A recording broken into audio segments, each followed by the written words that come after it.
자, 사실상 이란의 호르무즈 해협 봉쇄가 계속 이어지고 있죠. 이 때문에 국제 유가 공급에 큰 차질이 빚어지면서 국제 유가가 크게 출렁이고 있습니다. 트럼프 대통령, 자, 아무래도 호르무즈 해협에 대한 장악에 대한 필요성 더 강해졌죠. 그래서일까요?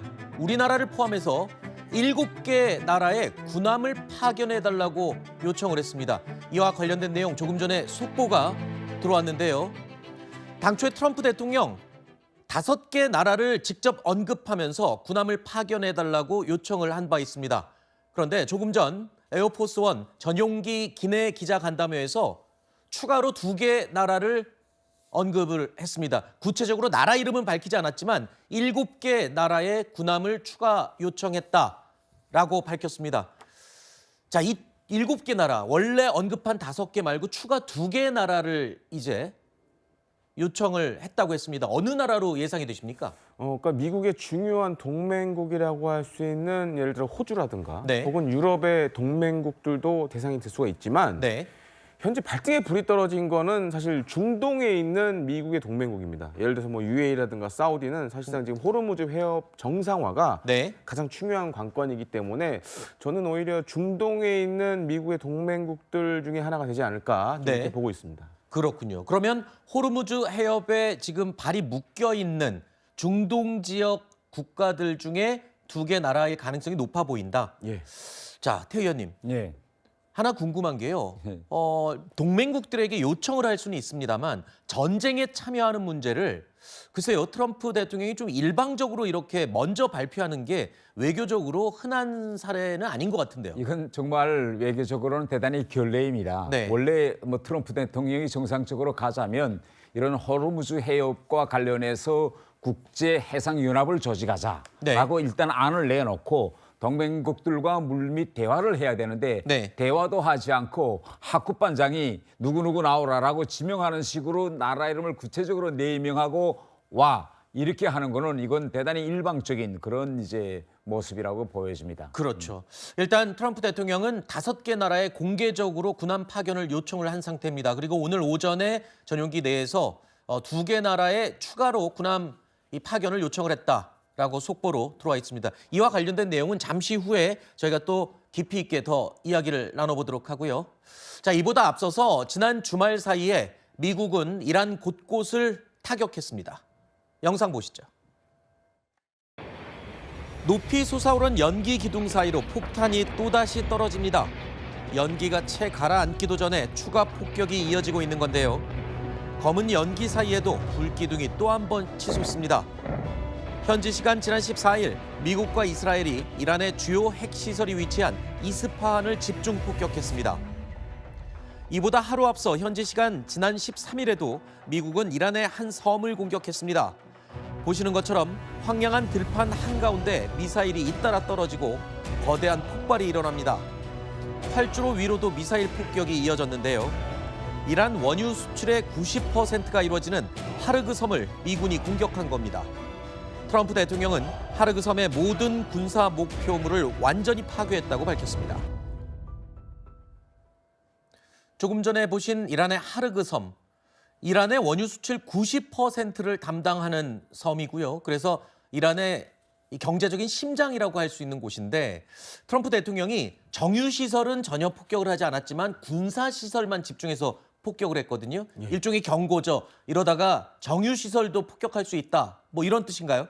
그렇게 봐야 할 것 같습니다. 네. 그리고 우리가 좀 눈여겨봐야 될 게 지금 하르그 섬의 원유 저장 시설이라든가 이런 거는 공격을 안 했어요. 네.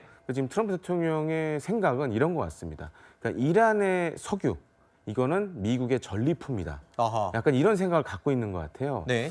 다만 좀 우리가 생각해 볼 게 있습니다. 이란이 전 세계 석유 시장에서 차지하는 퍼센테이지가 크지가 않아요. 4% 정도로 지금 많이 예상을 하는데 네. 문제는 이제 제재 등 이런 것 때문에 실제로 어떤 자료에서는 3%까지 보기도 합니다. 네. 그런데 문제는 다른 중동 산유국들이 전 세계 석유 시장에 차지하는 비율은 40% 이상이 돼요. 아하. 그렇기 때문에 사실 지금 이란에 석유 시설을 공습을 한다고 해도 이게 크게 영향을 주지는 않습니다. 그것보다 사실 중요한 건 지금 호르무즈 해협의 정상화이기 때문에 네. 다만 이제 트럼프 대통령은 베네수엘라처럼 이란의 석유도 미국이 나중에는 통제하고 싶다라는 좀 그런 욕심이 네. 이번 공습을 보면 좀 보여지는 것 같습니다. 그렇군요. 근데 이번 공습의 특징이 호르무즈 해협 인근에 있는 섬들을 하나씩 집어서 공격을 하고 있거든요. 이 주변에 또 다른 섬들도 있다고 하는데 굉장히 전략적으로 좀 의미가 있다면서요? 지금 이번에도 이제 이야기 말씀드린 것처럼 지금 트럼프 대통령이 전쟁 초기와 지금의 좀 약간 방향이 달라지고 있는 것 같습니다. 네. 원래 군사시설, 핵시설만 이제 공격하겠다고 했는데 지금 점차 원유시설과 같은 경제시설로 옮겨지고 있고 지금 이란의 제일 중요한 원유 수출 기지들이 다 섬들의 호르무즈 해협에 붙어 있습니다. 네. 그런데 여기서 우리가 눈여겨봐야 할 것은 역시 이란도 같거든요. 네. 이란도 처음에는 미군 군사 기지가 있는 나라들만 공격하겠다고 했는데 점차 이란도 아랍 나라들의 원유 시설, 네. 특히 튀르키예의 원유 수출 항까지 공격하고 있습니다. 네. 이런 상황에서 트럼프 대통령도 이거 일반적인 경제 원유 시설도 이란이 공격하네. 그러면 우리도 가만히 있을 수 없지. 이런 방향으로 지금 전쟁 양상을 바꾸려는 것으로 지금 보여집니다. 그러니까 서로 상처가 되는 곳만 더 골라서 지금 공격을 하는 그런 상황인 것 같은데 그런데요. 완전히 봉쇄된 걸로 알고 있던 호르무즈 해협을 통과하는 유조선이 일부 있다라고 지금 알려지고 있어요. 그래서 어느 나라 국적인가 봤더니 중국 국적의 유조선은 통과를 허용하고 있다라고 하는데 이건 어떤 의미인가요? 이렇게 보셔야 될 것 같습니다. 그러니까 지금 이란 석유의 비중이 가장 많은 나라가 중국이에요. 아하. 그래서 사실은 이제 지난 2월 28일 날 이 전쟁이 발발하고 나서 네. 일부 이제 선박들은 마치 중국 국적의 선박인 것처럼 그렇게 흉내를 내서 탈출한 경우도 있습니다. 아하. 그러니까 이란 입장에서는 지금 중국의 유조선은 돈줄입니다, 이게. 아. 그렇기 때문에 통과를 시켜주는 거고, 네. 뭐 인도 같은 경우에는 일종의 외교적 채널을 통해서 얘기를 했다라는 설도 지금 나오고 있습니다. 그러니까 네. 우리 배는 좀 보내달라. 아하. 일단 이렇게 생각하셔야 될 거예요. 호르무즈 해협 자체가 지금 사실 봉쇄된 건 아닙니다. 아. 봉쇄된 건 아닌데 일단 통제권을 이란이 쥐고 있다라는 게 문제예요. 네. 그렇기 때문에 이제 이런 상황을 과연 미국이 얼마만큼 빠른 시간에 이걸 타결시킬 거냐가 네. 사실상 이번 전쟁의 승패를 가를 걸로 좀 보여집니다. 그렇군요. 그러니까 정확하게 얘기하면 우리 전문가께서는 이겁니다. 호르무즈 해협이 완전 봉쇄라는 표현보다는 통제권을 이란이 모두 가지고 있다. 트럼프 대통령도 이 통제권을 다시 빼앗아 오기를 원하겠죠. 그래서 지금 주변 동맹국들에게 군함 파병을 요청한 겁니다. 앞서 전해드렸던 내용 다시 한번 깊이 있게 짚어볼 텐데요. 자, 그런데 우리나라는 이미 1차 지명된 5개 나라에 포함되어 있습니다. 군함을 파견해달라. 그렇다면 청해부대가 될 가능성이 크다라고 하는 건데 맞습니까? 현재로서는 청해부대가 될 가능성이 가장 높고요. 네. 또 한 가지로 이제 지금 화면 나오고 있지만 보통 지금은 이제 이 소말리아 대해적 작전 때문에 네. 요 예멘과 오만 사이를 왔다 갔다 하면서 작전을 하고 있습니다. 네. 그래서 잘 보시면 오만이 이제 중요한 청해부대의 기지 중에 하나인데 네. 가깝죠, 호르무즈 해협이. 그렇죠. 그렇기 때문에 현재로서는 투입 가능성이 가장 높은. 안 그러면 또 해군의 다른 배를 보내야 되는데 네. 그럴 경우에 시간이 많이 걸리겠죠. 그러니까 그런 문제 등이 있습니다. 청해부대가 호르무즈 해협 인근으로 만약에 파병이 될 경우에는 가장 중요한 임무는 뭐가 됩니까? 지금 트럼프 대통령이 제일 걱정하는 게 기뢰를 해체하거나 없애는 작업인데 우리 청해부대가 그 정도 일을 할 수가 있나요, 지금? 지금 청해부대에 있는 우리 해군의 구축함은 그러니까 이제 바다에 있는 기뢰를 제거하는 걸 소해 작전이라고 얘기를 많이 합니다. 네. 근데 그런 작전에는 적합한 함정은 아니에요. 아, 그래요? 네. 그래서 지금 이제 화면 나오고 있지만 지금 이제 4,400도급 구축함 한 척 그리고 그 구축함 안에는 이제 UDT 실 요원들, 네. 그다음에 해상 작전 헬기 한 대 정도가 있는데 네. 이거는 사실 이제 기뢰 제거에 적합한 구성은 아닙니다. 어허. 그래서 지금 이제 미국 해군이 그래서 이제 말레이시아 쪽에 있는 기뢰 제거에 특화된 함정들을 지금 보내고 있어요. 중동 쪽으로. 네네. 그리고 아시다시피 이제 지난주에 일본에 있는 미국 해병대도 네. 이동을 하고 있고. 그렇죠. 그렇게 계산을 해보면 네. 당장 이 호르무즈 해협에서 이런 유조선들 호송 작전 하기에는 네. 아직은 힘든 상황입니다. 그렇군요. 예.